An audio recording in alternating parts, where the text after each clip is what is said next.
Seven-time Formula One champion Lewis Hamilton has it all: fame, fortune, and fans who adore him. But during a rare visit to his hometown of Stevenage, Lewis makes a shocking discovery. His childhood best friend Danny, once a promising young racer himself, is now homeless and sleeping on a park bench. Guilt and memories flood Lewis's mind as he reconnects with his old friend.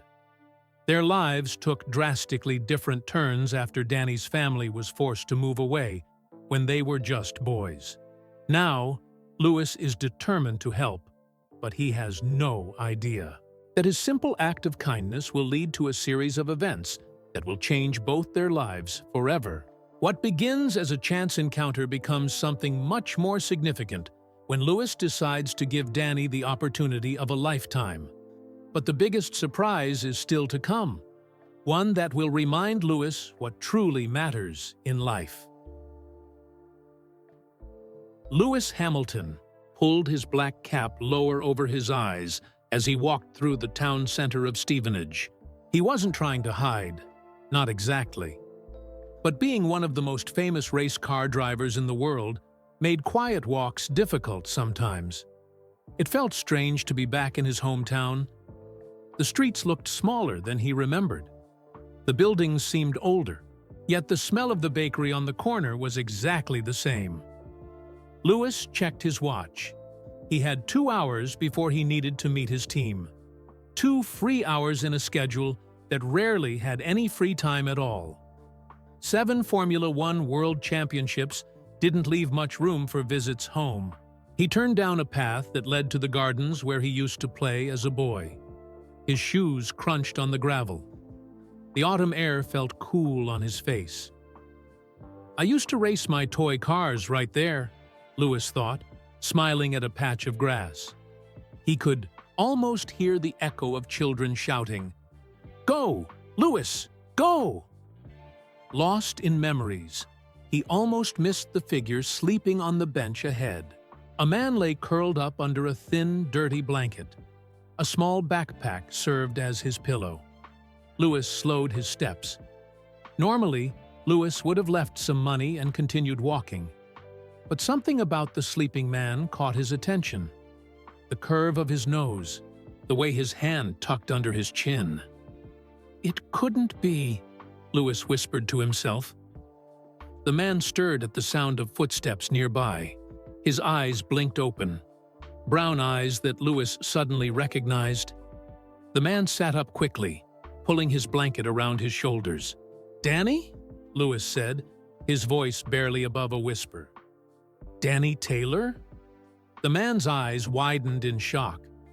He rubbed his unshaven face as if trying to wipe away Lewis's ability to recognize him. "Lewis?" His voice was rough, like he didn't use it much. "Lewis Hamilton? Is that really you?" Lewis nodded, unable to speak for a moment. Danny Taylor had been his best friend at Peartree Spring Primary School. They had raced bikes together, played video games, and shared big dreams of becoming famous racers someday. And now Danny was sleeping on a park bench. "What? What are you doing here?" Lewis finally asked, immediately regretting the stupid question. Danny gave a small laugh that had no joy in it. "Not all of us got to be champions." He tried to smooth down his rumpled clothes. "I didn't expect to see you here. Don't you live in Monaco now?" "I'm just visiting. I have a race at Silverstone this weekend." Lewis couldn't stop staring. The Danny he remembered had been full of energy and smiles. This Danny looked tired. Much older than his 38 years. Danny stood up suddenly. "Well, good to see you. I should get going." "Wait," Lewis said, reaching out but not touching him. "Let me buy you breakfast. We can catch up." Danny looked down at his dirty clothes, then at Lewis's clean, expensive jacket. "I don't think I'd fit in at the kind of places you eat at now." "There's a cafe just around the corner.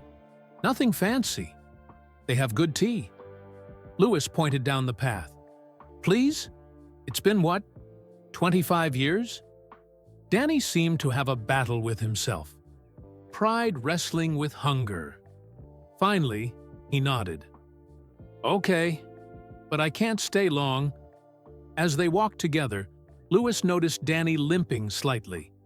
He pretended not to see when Danny tried to brush the dirt off his jeans or fix his messy hair. "So," Danny said, after a minute of awkward silence, "7 championships, huh? I saw you on TV breaking Michael Schumacher's record."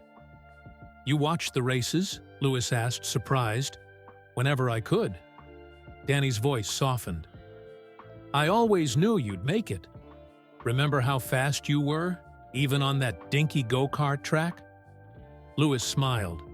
"I remember you were pretty quick, too." Danny didn't answer. They reached the small cafe, and Louis held the door open. The smell of fresh bread and coffee rushed out to meet them. Inside, a few heads turned to look at Louis, then at his companion. Danny stiffened. "Maybe this isn't a good idea," he started to say. "Corner table," Louis said firmly, pointing to a quiet spot away from curious eyes. "You still take your tea with milk? No sugar?" The surprise on Danny's face was clear. "You remember that?" Louis nodded. "Some things you don't forget." As Danny made his way to the table, Louis had a sudden, sharp feeling in his chest. Some things you don't forget, and some friends you should never have lost touch with. Louis carried 2 steaming cups of tea to the corner table. Danny sat with his hands flat on the tabletop, as if he was trying to warm them against the wood. When Louis set a cup in front of him, Danny wrapped his fingers around it quickly. "Thank you," he said softly. Louis also ordered 2 breakfast sandwiches. He pretended not to notice how Danny's eyes lit up at the mention of food. "So," Louis said, settling into his chair, "how long has it been since we last saw each other?" Danny took a careful sip of his tea before answering. "Must be about 25 years. We were, what, 10? 11? I think I was just turning 11. Louis nodded. "You moved away so suddenly. One day you were there, and then you weren't." "Dad lost his job at the factory," Danny explained. "We had to move to Manchester where my uncle could help us out." The IKEA waitress brought their sandwiches. Louis watched as Danny tried not to eat too quickly, taking small, measured bites, even though his eyes said he wanted to gobble it all down at once. "Remember Mrs. Wilson's class?" Louis asked. "You were the only one who could answer all her math questions." Danny smiled for the first time, and Louis caught a glimpse of the boy he once knew. "And you were the only one brave enough to tell Jimmy Parker to stop picking on the younger kids." Louis laughed. "Jimmy Parker, I forgot about him. He was twice my size." "Didn't stop you," Danny said. "You stood right in front of him with your arms crossed. Tiniest kid in our year, facing down the biggest bully." "I was scared to death," Louis admitted. "Couldn't tell by looking at you." Danny's voice softened. "That was the day I knew I wanted to be your friend. When you stood up for those kids." Louis felt that sharp feeling in his chest again. He remembered how Danny had stepped up beside him that day, making it 2 small boys against 1 big bully. Jimmy Parker had walked away, and a friendship had begun. "Your mom used to make us those sandwiches after school," Louis said. "Cheese and pickle. And your dad taught us both how to change a tire," Danny added. "Said every proper driver needed to know how." Louis nodded.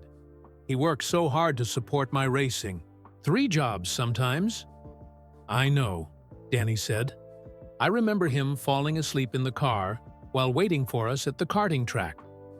The memories came faster now, tumbling over each other like excited children. "Remember when we found that stray dog?" Louis asked. "And hid it in your garden shed for 3 days. Until it chewed through my dad's new work boots." They both laughed, and for a moment, the years fell away. They were just 2 friends sharing tea and memories. "You were the first person who didn't. "Make me feel different," Lewis said suddenly, his voice more serious. "For being smaller, for being mixed race. You just treated me like me." Danny looked down at his empty plate. "You were the only one who believed I could be something. Everyone else just saw a poor kid with patched-up clothes." Lewis remembered Danny's endless enthusiasm for racing. How he'd helped Lewis practice his starts for hours. How they'd drawn racing tracks in chalk on the playground. "Whatever happened to your kart collection?" Lewis asked. "You had every model." Danny's face darkened. "Had to sell them after we moved." He took a deep breath. "Dad couldn't find steady work in Manchester either. Things got pretty bad for a while." "I'm sorry," Lewis said, wishing the IE words didn't sound so empty. "I should have tried harder to stay in touch." "We were kids," Danny shrugged, "and this was before social media and mobile phones. Not your fault." But it felt like his fault. While Lewis had been rising through the racing ranks, Formula 3, GP2, then finally Formula 1, what had happened to Danny? The question must have shown on his face. "I did okay for a while," Danny said, answering the unasked question. "Finished school. Got a job fixing cars at a local garage. Even got married." "You got married?" Lewis couldn't hide his surprise. Danny nodded. "Her name was Sarah. We had a daughter, Emma." His voice caught slightly on the name. "She's 9 now." The past tense of was hung in the air between them. "We split up 3 years ago," Danny continued. "Then COVID hit. The garage closed. I couldn't find work. Couldn't pay rent." He gestured vaguely at himself. "And here we are." "Where's Emma now?" Lewis asked gently. "With her mum. Sarah remarried.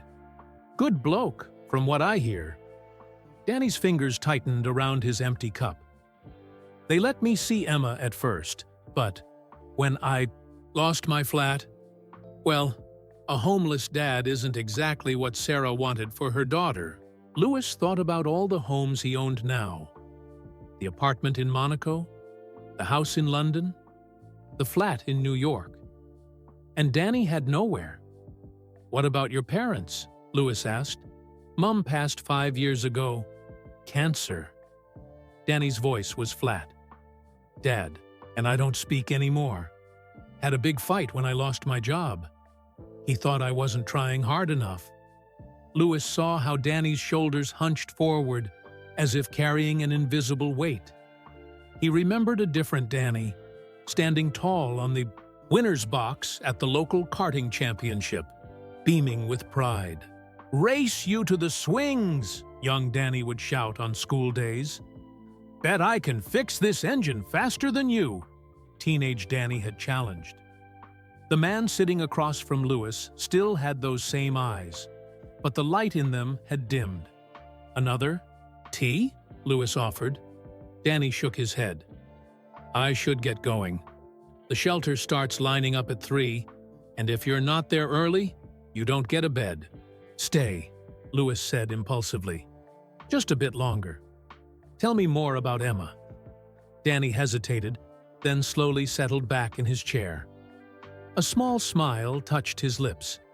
"She loves cars," he said, "just like we did." Lewis ordered more tea and a plate of biscuits. As Danny talked about Emma, his whole face changed. The lines around his eyes softened. His hands moved through the air, painting pictures with his words. "She can name every car on the street," Danny said proudly. "Even the fancy ones. Especially the fancy ones." "Does she know about racing?" Lewis asked. Danny nodded. "She watches Formula 1 with her stepdad. He's a fan." He paused. "She has your poster on her wall." Lewis felt a strange mix of emotions at that. Pride, sadness, and something else he couldn't name. "I saved up once to take her to Silverstone," Danny continued. just for a practice day. She was 6. You should have seen her face when the cars went by. He made a whooshing sound, his hand flying through the air. You should bring her to a race, Louis said. As my guest, I could show her around the garage, introduce her to the team. Danny's smile faded. That's kind, but Sarah wouldn't allow it. Not with me like this. He gestured at his worn clothes. Louis wanted to argue, but he knew Danny was probably right. There was an uncomfortable silence. So what happened? Louis finally asked. After you moved to Manchester, you said you had to sell your cart collection? Danny nodded slowly.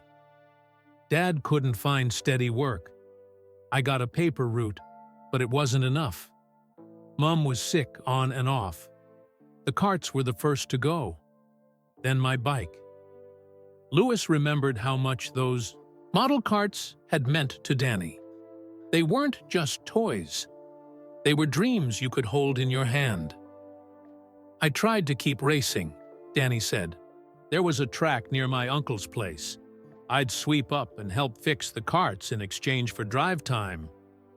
You were good, Louis said. Really good. I remember how you always took the inside line on that tricky corner at Hoddesdon. Not good. Enough, Danny shrugged. Or maybe not lucky enough. No money for proper equipment or entry fees, no contacts, no way forward. Louis felt the weight of Danny's words. How much of his own success had been talent, and how much had been opportunity. His dad's sacrifice. The right people noticing him at the right time. McLaren's support when he was just 13. I still followed your career, Danny said. Read about you signing with McLaren. Watched your first F1 win in Canada. I was in a pub, and I cheered so loud they almost threw me out. Louis smiled at the image. That first win felt unreal. I knew you'd make it, Danny said. Even back when we were kids, you had something special. This fire inside. He stared out the window. I thought I had it too for a while. Louis didn't know what to say. What could he say? While he'd been celebrating podium finishes and championship points, signing million-dollar contracts and meeting celebrities, Danny had been struggling just to keep a roof over his head. What happened to your garage job? Louis asked. It was good for a while, Danny said. I'm good with engines. Always was. Got promoted to head mechanic. Then met Sarah at a friend's party. Got married a year later. He traced patterns on the table with his finger. Emma came along, bought a small flat. Nothing fancy, but it was ours. I thought. His voice trailed off. I thought I'd finally made it, you know? Not like you, obviously. But enough. What went wrong? Louis asked gently. Everything, Danny sighed. Sarah and I started fighting. About money, mostly. The garage owner died, and his son took over. Cut my hours. Then Sarah met someone else, a bank manager. She left, took Emma with her. Louis watched. Danny's face. There was no anger there, just tired acceptance. I tried to keep going, Danny continued. Paid child support, visited Emma on weekends. Then COVID hit. The garage closed for good. Benefits weren't enough for rent. Stayed with friends. Until I wore out my welcome. And your dad couldn't help? Louis asked. Danny's jaw tightened. He said I should have saved more, worked harder, found another job faster. Easy for him to say. We haven't spoken in 2 years. Louis thought about his own complicated relationship with his father. Anthony Hamilton had been his manager, his biggest supporter, and his toughest critic. They'd had their own falling out years ago when Louis decided to change managers. It had taken time to rebuild their relationship. The worst part, Danny said, his voice dropping to almost a whisper, is not seeing Emma. Sarah stopped the visits when I couldn't provide a proper place to take her. His eyes grew wet. I miss her so much. She's growing up without me. Louis reached across the table and put his hand on Danny's arm. Just a light touch. But Danny looked up in surprise. I can help, Louis said. Danny pulled his arm away. I'm not asking for money, Louis. I didn't know it was you when I woke up on that bench. This isn't why I told you all this. I know, Louis said quickly. That's not what I meant. Danny checked the old watch on his wrist. I really should go. The shelter lines... Stay at my hotel, Louis interrupted. Just for tonight. A hot shower, a real bed, some clean clothes. That's all I'm offering right now. Danny hesitated. Pride, battling with the simple human desire for comfort. Please, Louis said, for old time's sake. After a long moment, Danny nodded. One night, he agreed. And then we're square, all right? For old time's sake. Louis smiled, but as they left the cafe, he knew one night wasn't going to be nearly enough to bridge the gap that 25 years had created between them. Louis's hotel was just a short drive away. He had parked his car near the gardens where he had found Danny. It was a sleek black Mercedes, not flashy, but clearly expensive. Danny paused before getting in. I should probably sit on my jacket, he said, looking down at his dirty clothes. Don't want to mess up your seats. Don't worry about it, Louis said, but the comment made his chest tight. When had Danny started worrying about things like that? The drive was quiet. Danny looked out the window, watching the familiar streets of Stevenage pass by. Louis couldn't help but wonder what was going through his mind. The hotel was one of the nicest in town. As they walked through the fancy lobby, Danny kept his head down. The staff recognized Louis immediately. They smiled and nodded, but their eyes darted curiously to the disheveled man beside him. Mr. Hamilton, is there anything you need? The desk clerk asked. Just an extra key card for my friend, Louis replied. And could you send up some fresh clothes? Jeans, shirts, whatever you can find locally. Size medium, I think. He glanced at Danny, who nodded slightly. Of course, sir. Right away. In the elevator, Danny finally spoke. You don't have to do all this. I know, Louis said simply. Louis's suite was large and modern, with a separate living room and 2 bedrooms. Floor-to-ceiling windows showed views of the town. The bathroom's through there, Louis pointed. Plenty of hot water. Use whatever you need. Danny stood awkwardly in the middle of the room, his small backpack clutched in one hand. This is too much, Louis. It's just a room, Louis shrugged. I have a team meeting in an hour. I'll be back after. We can order dinner if you want. After Louis left, Danny finally allowed himself to look around the suite. He ran his fingers over the soft couch, touched the fresh flowers on the table, things he hadn't been around in a long time. He took a long, hot shower, letting the water wash away days of dirt. The hotel soap smelled expensive. He stayed under the spray until his fingers wrinkled. When he came out, wrapped in a plush hotel robe, there were new clothes laid out on the bed. Simple, but good quality. Tags still attached. Danny touched them carefully, as if they might disappear. By the time Louis returned from his meeting, Danny looked like a different person. Clean-shaven, hair combed, dressed in new clothes. He was standing by the window, looking out at the town. Feeling better? Louis asked. Danny turned. Yeah, thanks. He gestured at the clothes. You really didn't have to do this. Hungry? Louis asked, ignoring the comment. They ordered room service. As they ate, Louis could see Danny trying to use the right fork, copy Louis's manners. It made him sad. This was Danny, who used to steal food off Louis's plate without asking. Who once challenged Louis to an ice cream eating contest and won by stuffing 2 scoops in his mouth at once? Over dinner, Louis asked the question he'd been holding back all day. "How did it happen, Danny? How did you end up on that bench?" Danny set down his fork. "It wasn't all at once," he said quietly. "That's the thing about falling. It happens in steps." He took a deep breath. "After the garage closed, I tried other places.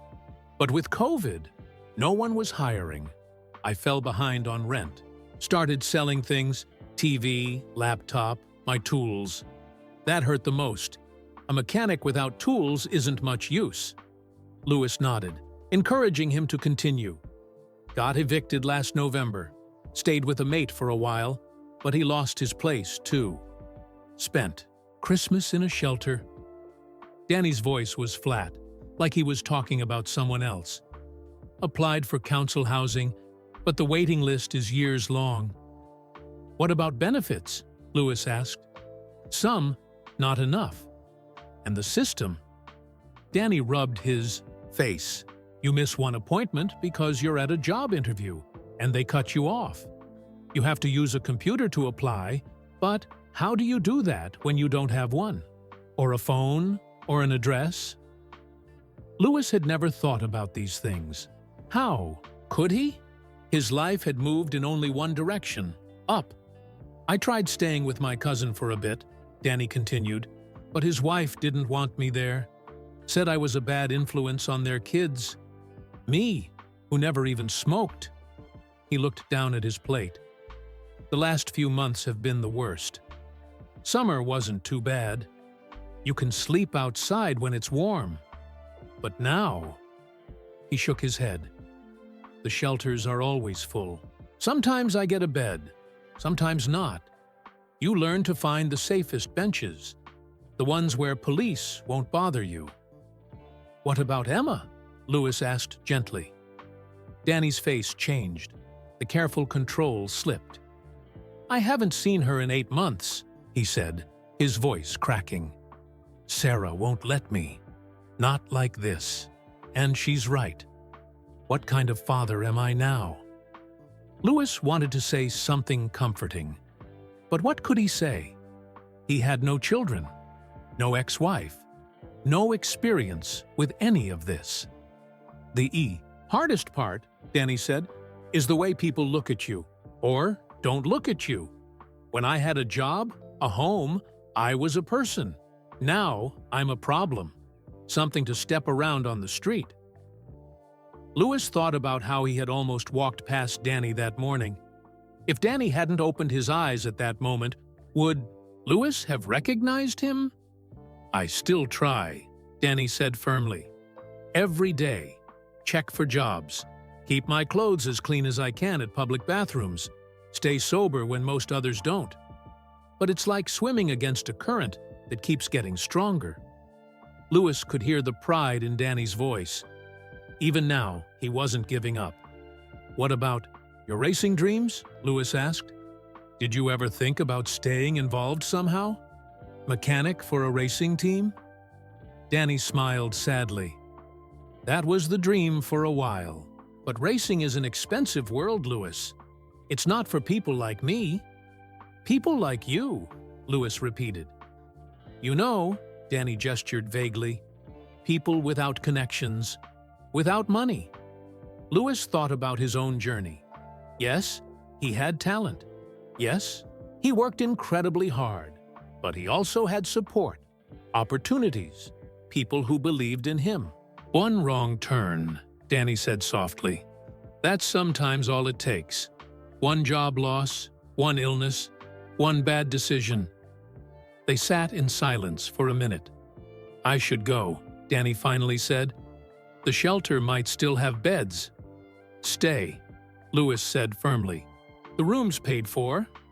There's a second bedroom. Get a good night's sleep." Danny looked like he might argue, but then simply nodded. "Thank you," he said. That night, lying in bed, Louis couldn't sleep. In the next room, was a man who had once been his best friend. A boy who had shared his dreams, who had raced beside him, laughed with him, stood up for him. And Lewis had everything, while Danny had nothing. It wasn't fair. It wasn't right. As the hours passed, Lewis's mind raced faster than any car he'd ever driven. By morning, he knew exactly what he needed to do. Lewis woke early, as he always did on race weekends. Years of training had programmed his body to rise with the sun. He checked his phone. 3 messages from his team manager, a reminder about a sponsor event, and a text from his assistant about travel plans. The normal life of Lewis Hamilton, 7-time world champion. But today didn't feel normal at all. He ordered breakfast for 2, then sat by the window, watching the town come alive. People hurrying to work, children walking to school, shopkeepers opening their doors, regular lives, moving in their regular patterns.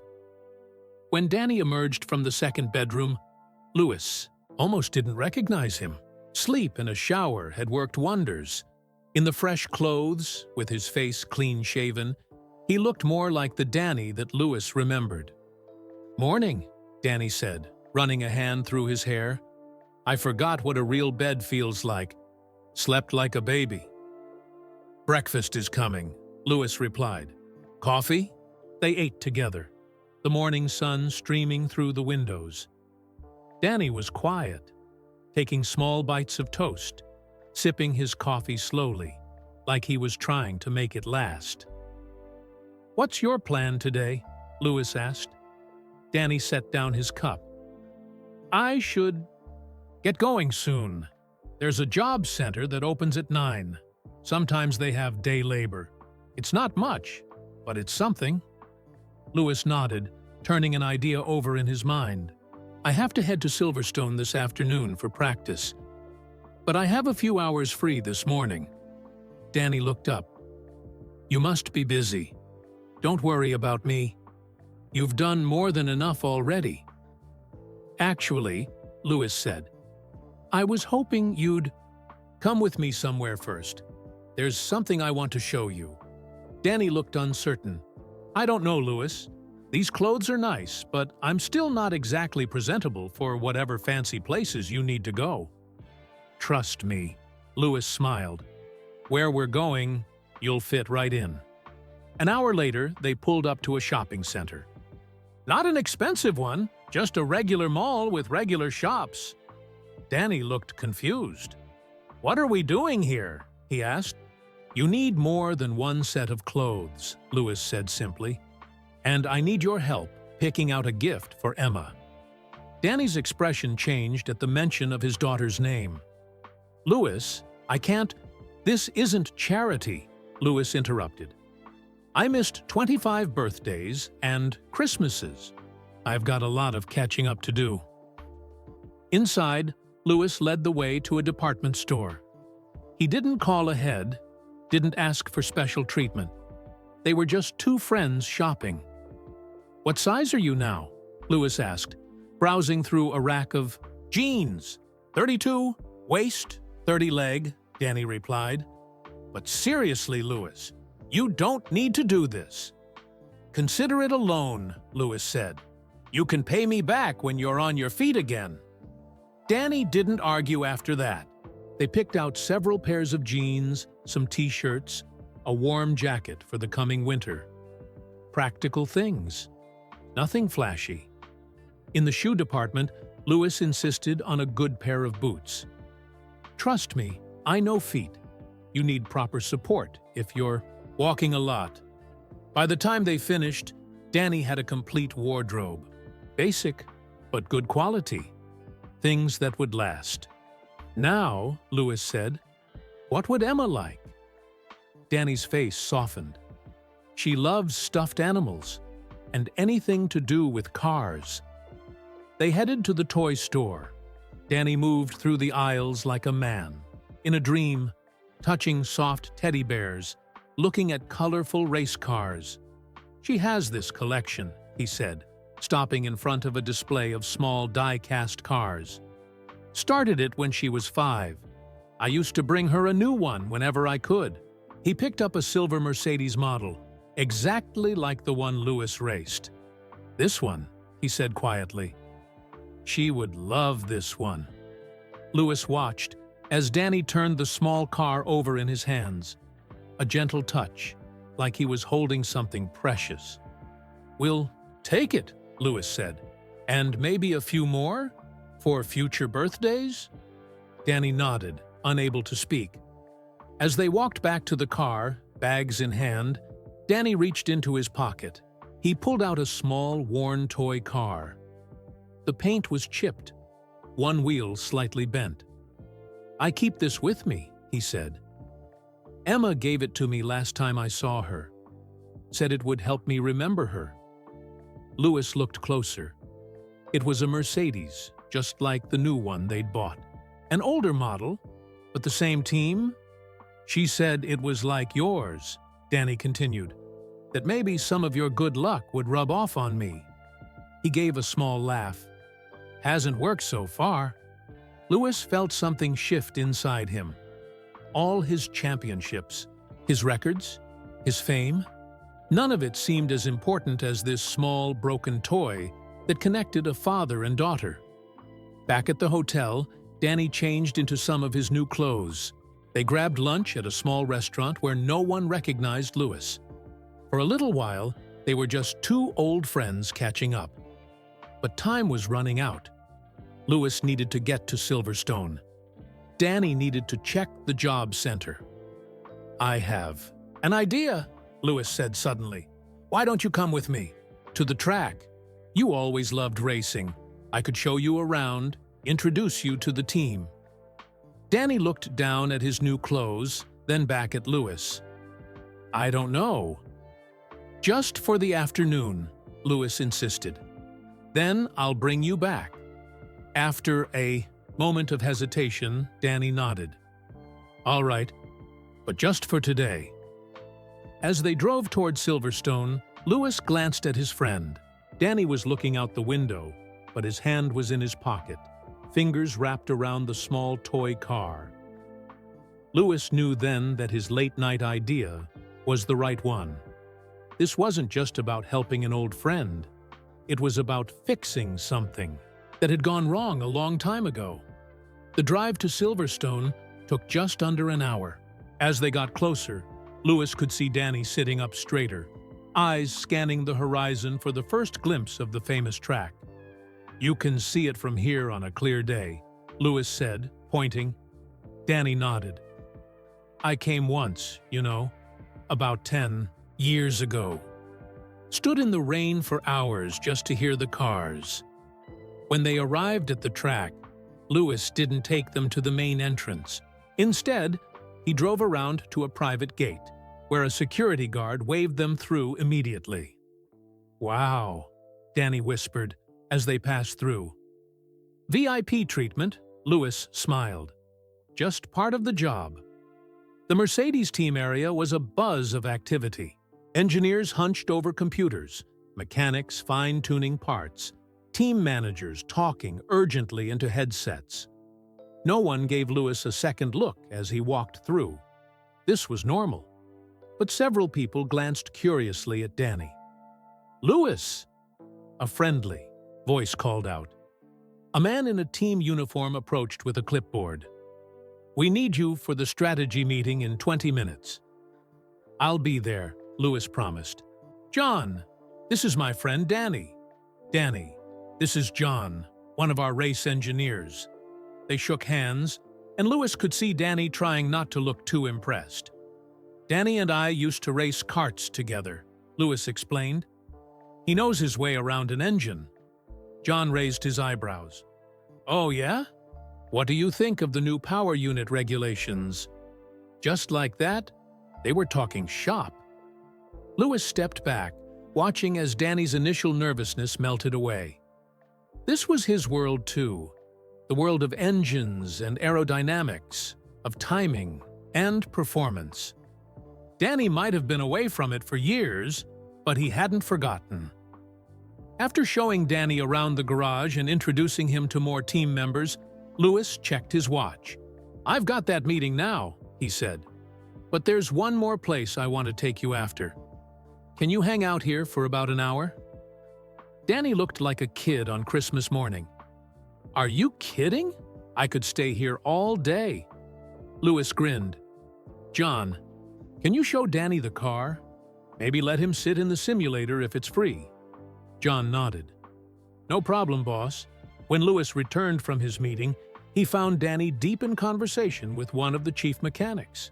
They were looking at a laptop, pointing at something on the screen. Danny was smiling more than Lewis had seen since they'd reunited. "Having fun?" Lewis asked. Danny looked up, slightly embarrassed. "Sorry, we were just talking about the brake cooling system. I had an idea about—" "Save it for later," Lewis interrupted. "We need to get going if we're going to make our next stop." They said goodbye to the team, with several people telling Danny to come back any time. As they walked to the car, Danny was quiet. "You okay?" Lewis asked.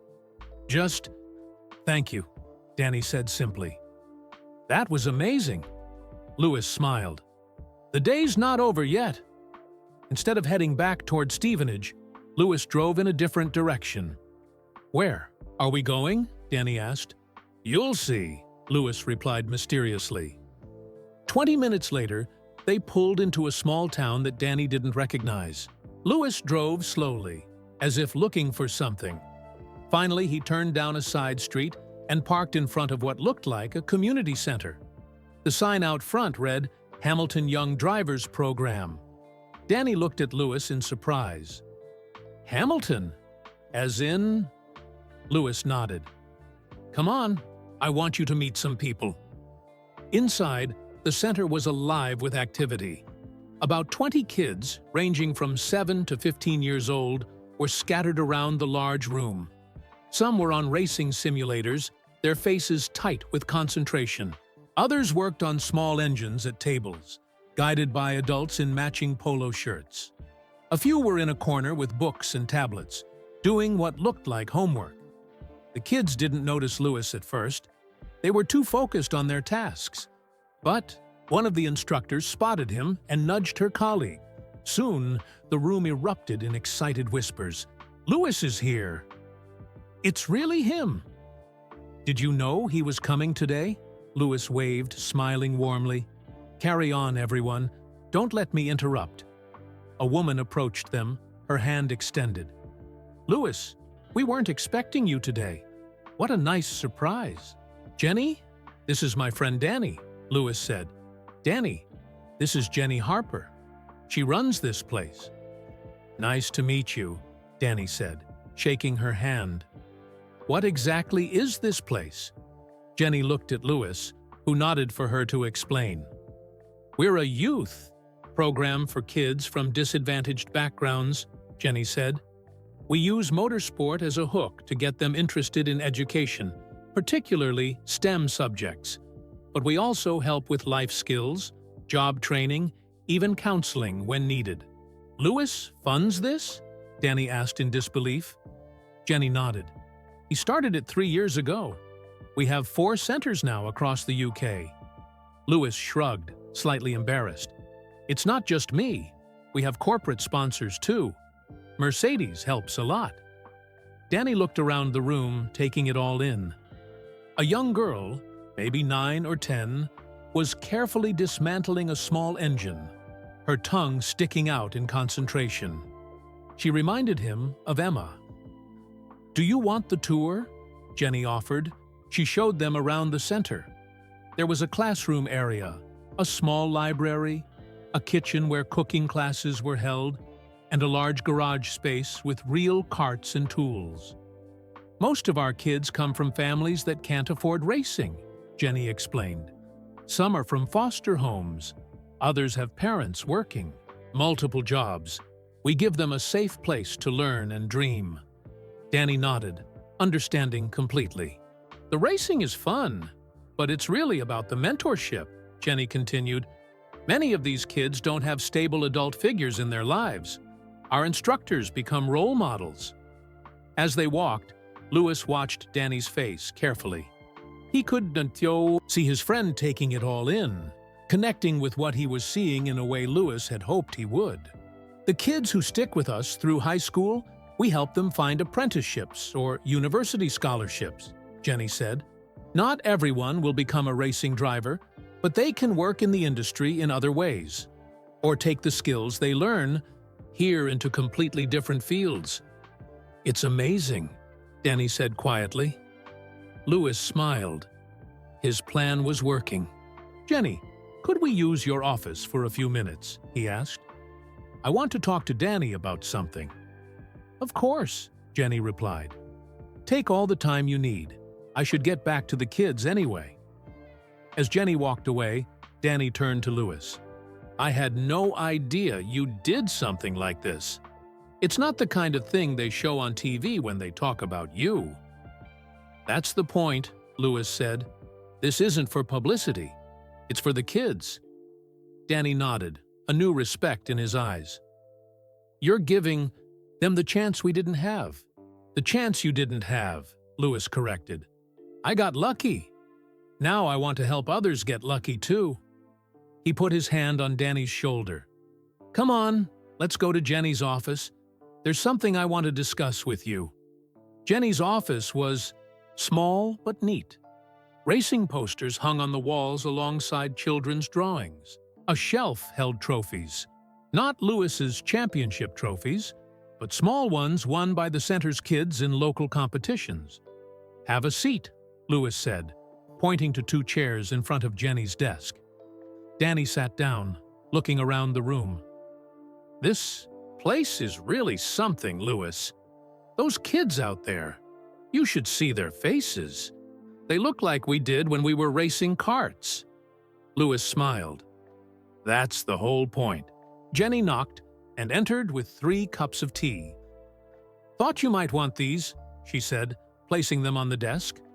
Thanks, Jenny, Louis said. Could you join us for a minute? Jenny sat behind her desk. There was an awkward moment of silence, and Danny shifted in his chair. He could tell something was coming. So, Louis began, Danny and I were best friends as kids. We raced together, dreamed together. Then life happened, and we lost touch. Jenny nodded, listening. Danny's a brilliant mechanic, Louis continued. He knows engines better than anyone I've ever met, and he's great with kids.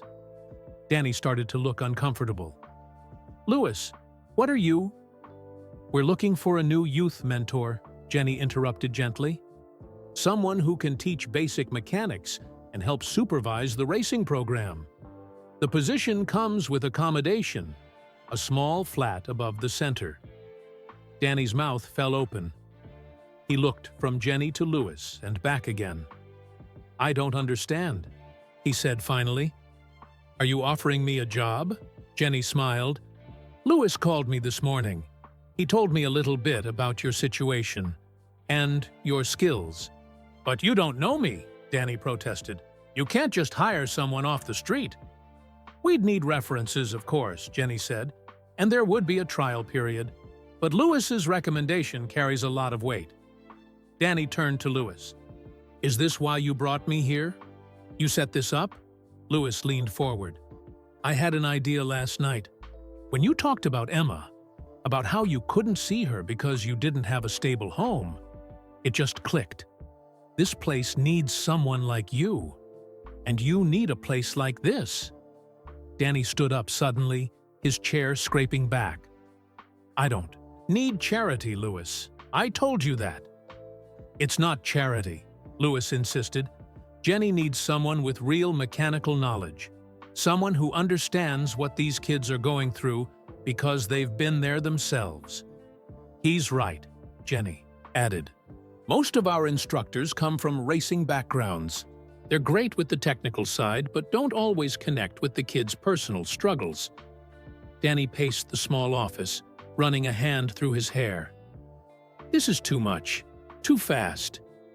Just think about it, Louis said. That's all I'm asking. Danny stopped pacing and looked at Louis. Why are you doing this? Really? Louis took a deep breath. Because it could have been you, Danny. You were just as talented as me. You loved racing just as much. The only difference was opportunity. Danny started to speak, but Louis continued. When I saw you on that bench yesterday, do you know what my first thought was? It wasn't pity. It was guilt. Why did I get everything while you lost it all? It isn't fair, and it isn't right. The room fell silent. Jenny looked down at her desk, giving them a moment. Life isn't fair, Danny said finally. That's just how it is. But we can make it a little more fair, Louis answered. That's what this place is about. Giving kids a chance they wouldn't otherwise have. Danny sat back down heavily. I don't know if I can do this, Louis. I've been sleeping on benches for months. I haven't held a proper job in over a year. All the more reason to try, Jenny said kindly. The flat upstairs isn't fancy, but it's clean and warm. The job pays enough to live on. And we're like a family here. We support each other. Louis could see Danny was wavering. Think about Emma, he said quietly. If you had a stable job, a real place to live, I might be able to see her again, Danny finished. His eyes grew damp. Her mother always said if I got back on my feet, this could be your chance, Louis said. Not just for work or a home, but to be a father again. Danny wiped his eyes quickly. What exactly would I be doing here? Jenny leaned forward, sensing his interest. You'd teach basic mechanics 3 afternoons a week, help supervise the simulator training, assist with the weekend karting sessions. Most importantly, you'd be a mentor to these kids, someone they can look up to. You said there's a flat? Danny asked. Jenny nodded. 1 bedroom, small kitchen, bathroom. Nothing special, but it's private, and it's yours as part of the job. When would you need me to start? We could do a trial week, starting Monday, Jenny suggested. Give you time to settle in, learn the ropes. If it works out, we'll make it official. Danny looked at Louis. You really think I can do this? I know you can, Louis said firmly. I've seen you fix engines that everyone else gave up on. I've watched you explain complex things in ways that made them simple. You have a gift, Danny. These kids need that gift. Danny turned back to Jenny. There's something you should know. I've been homeless for 8 months. I don't have references from recent jobs. My clothes are new because Louis bought them yesterday. I was sleeping on a bench when he found me. Jenny didn't look surprised. Louis mentioned your circumstances. We're not concerned about that. Everyone deserves a second chance. One more thing, Louis added. The job requires sobriety. Is that going to be a problem? Danny shook his head. I don't drink. Never did. Saw what it did to my uncle. That's one mistake I didn't make. Louis smiled. That's what I told Jenny. So, Jenny said, extending her hand across the desk. Would you like to see the flat? Danny stared at her hand for a long moment. Then, slowly, he reached out and shook it. Yes, he said quietly. I would. Jenny stood up. Let me show you around properly. You two can have a few minutes first if you'd like. She smiled and left the office. As the door closed, Danny turned to Louis. His eyes were full of emotions, hope, fear, gratitude, disbelief. I don't know what to say, he whispered. You don't have to say anything, Louis replied. Danny shook his head. This morning, I woke up wondering where I'd sleep tonight. Now I might have a job, a home, and a way back to Emma, Louis added. At the mention of his daughter's name, Danny's composure finally broke. Tears streamed down his face. Louis moved forward and put his arms around his old friend, holding him as his shoulders shook. "It's going to be okay," Louis said softly. "One step at a time." When Danny finally pulled back, wiping his face, he looked embarrassed. "Sorry about that." "Nothing to be sorry for," Louis assured him. "Ready to see your new place?" Danny nodded, taking a deep breath to compose himself. As they stood to leave, there was a knock at the door. "Come in," Louis called. The door opened slowly. A young girl with dark hair peeked around the edge. She looked nervous, but excited. "I'm sorry to interrupt," she said in a small voice, "but Ms. Harper said I should come here at 4 o'clock exactly."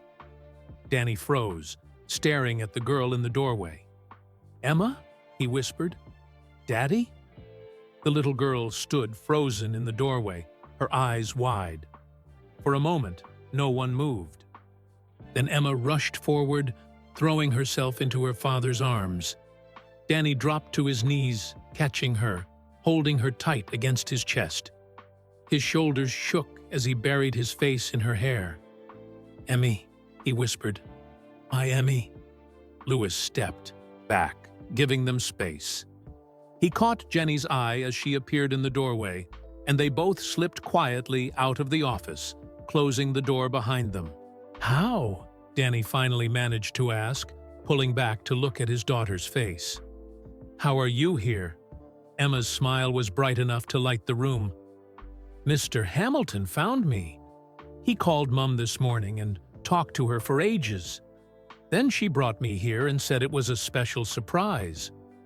Danny looked around, suddenly realizing Louis had left. "Mr. Hamilton did this?" Emma nodded eagerly. "He's your friend, right? The racing driver? I have his poster in my room." She reached into her pocket and pulled out a small toy car, a newer model of the same Mercedes that Danny carried. "Look, I brought this to show you. It's just like yours." Danny felt tears threatening again. He blinked them back, not wanting to upset Emma. "It's perfect," he said. "Just like mine." "Mum's waiting outside," Emma continued. "She said we could have half an hour together. She wants to talk to you after." Danny's heart raced. Sarah was here too? What did that mean? "How have you been, sweetheart?"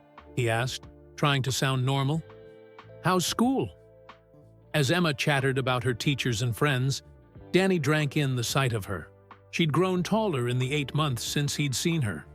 Her hair was longer. There was a new gap in her teeth. He'd missed so much. "And then I won the science project with my car design," Emma was saying. "I made a model that shows how air moves over the top. The teacher said it was advanced for my age." "That's my girl," Danny said proudly. "Always the smart one." There was a gentle knock at the door, and Louis peeked in. "Sorry to interrupt. I thought Emma might like to see the simulator room while you talk to her mum." Emma's eyes went wide. "Can I try the racing seats? Please, Daddy." Danny nodded, his throat tight. "Of course you can. Mr. Hamilton will show you how they work." "Actually," Louis said with a smile, "I thought Jenny could show Emma around. Sarah's waiting to speak with you. And there's someone else who'd like to see you." Danny stood up, suddenly nervous. "Who?" Louis just smiled. "Come and see." Danny gave Emma a quick hug. "Go try those simulators. I'll watch you in a bit, okay?" "Okay, Daddy." Emma bounced over to Jenny, who was waiting by the door. "Do they have girl racers here too?" "Some of our best drivers are girls," Jenny replied, taking her hand. "Come on, I'll introduce you to Zara. She won our junior championship last month." As they walked away, Danny turned to Louis. "I don't know how to thank you for this." "No need," Louis said. "Sarah's in the meeting room down the hall, and—" He hesitated. Just keep an open mind, okay? Danny nodded, confused. They walked down the hallway to a small meeting room. Louis opened the door, and Danny saw Sarah sitting at a table. She looked much the same. Blonde hair pulled back, sensible clothes, a cautious expression. She stood when she saw him. "Danny," she said with a nod. "You look better than I expected." "Sarah," he replied. "Thank you for bringing Emma. It means everything to me." An awkward silence fell between them.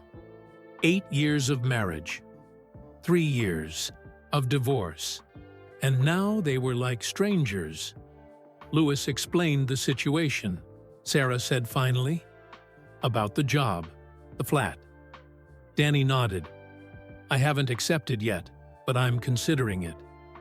"You should take it," Sarah said simply. "It would be good for you, good for Emma too." Danny felt a flicker of hope. Would you let me see her again, if I had a proper place?" Sarah's expression softened slightly. "That's why I'm here. If you take this job, get settled. Show that you can be stable again." Yes, Emma could visit. Maybe weekends at first, see how it goes. Danny had to grip the edge of the table to steady himself.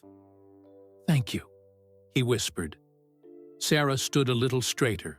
"She's missed you, talks about you all the time, keeps that silly toy car under her pillow." Before Danny could respond, there was a noise at the door. It opened slowly to reveal an older man with gray hair and a weathered face. Danny's breath caught in his throat. "Dad?" Robert Taylor stood awkwardly in the doorway, his work-worn hands fidgeting with his cap. "Hello, son." Danny turned to Louis in shock. Louis just nodded encouragingly. "What are you doing here?" Danny asked, his voice strained. "Mr. Hamilton called." "Me," Robert said. "Said you needed family right now." Danny stood rigid, memories of their last angry words flooding back. 2 years of silence stretched between them like a wall. Robert took a step forward. "I was wrong, son," he said simply. "I was wrong, and I'm sorry." Danny didn't move. "You said I was lazy, that I wasn't trying hard enough." "I know what I said," Robert nodded. "I was scared and angry. Took it out on you. Shouldn't have done that." He put his cap back on his head, then removed it again. A nervous gesture Danny remembered from childhood. "Your mum would be so disappointed in me," Robert continued. "The way I treated you when you needed help? She'd have given me what for." At the mention of his mother, Danny felt his anger begin to crumble. She would have hated seeing her husband and son at odds. "I've missed you, boy," Robert said, his voice cracking. "I've missed you something terrible." Danny moved then, crossing the room in 3 quick steps. He wrapped his arms around his father, feeling how much smaller the old man seemed now. Robert hugged him back fiercely. "I've missed you too, Dad," Danny whispered. Louis watched from the doorway, his heart full. This was better than any race he'd ever won. After a moment, he stepped back into the hallway, giving the family their privacy. He walked through the center, watching the kids on their simulators.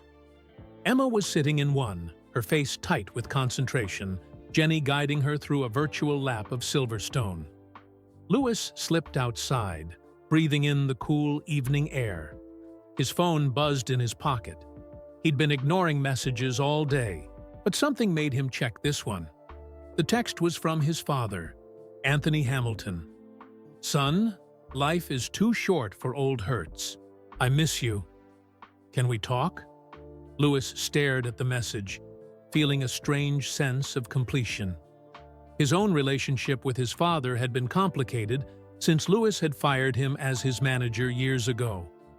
They were still working through old wounds, still learning how to be father and son again without the business side getting in the way. He began typing a reply, his fingers moving quickly over the screen. "I'd like that, Dad. Dinner next week? I have an amazing story to tell you." Louis looked back at the community center, where through the window he could see Danny introducing his father to Emma. 3 generations, finding their way back to each other. In helping his old friend find his way home, Louis had somehow found his own path to healing too. He pressed send on the message to his father, then put his phone away. He had a race to prepare for tomorrow. But somehow, he already felt like a winner. Inside the center, Danny watched his daughter laugh with his father. He touched the small toy car in his pocket, the one Emma had given him to remember her by. He wouldn't need it for that purpose anymore, but he would keep it forever. A reminder that sometimes, even when life seems to be at its darkest, a new day can bring the brightest light. And sometimes, that light comes from the places and the people you least expect. Thanks for joining me till the end. Let me know in the comments from where you are tuning in. Drop your city and country name in the comments. Also, make sure to subscribe to this channel if you love Lewis Hamilton. Give this video a thumbs up if you enjoyed this heartwarming story of friendship and second chances. See you in the next one.